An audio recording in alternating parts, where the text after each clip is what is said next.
বুঝি RUCSU is equal to student. আমার কাছে রাকসু মানে কেবল শিক্ষার্থী।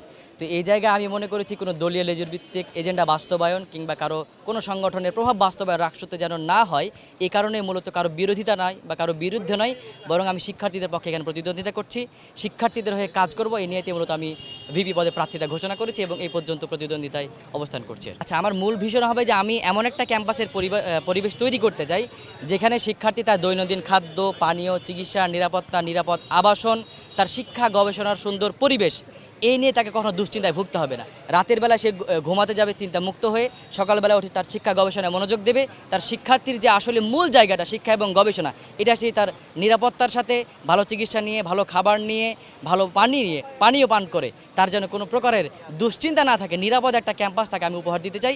এই একটা পরিবেশ আমি শিক্ষার্থীদের জন্য তৈরি করে দিতে চাই। এই এক বছরের মধ্যে সবথেকে বড় চ্যালেঞ্জ হচ্ছে আসলে রাকসু আমাদেরকে এমন কোনো পাওয়ার দিচ্ছে না যে আমি ভিসি হয়ে সব কিছু করে ফেলবো কিংবা ইউজিসি চেয়ারম্যানের সব কিছু করে ফেলবো। আমি জাস্ট একটা প্রেশার পার্টি হবো এক বছরের জন্য।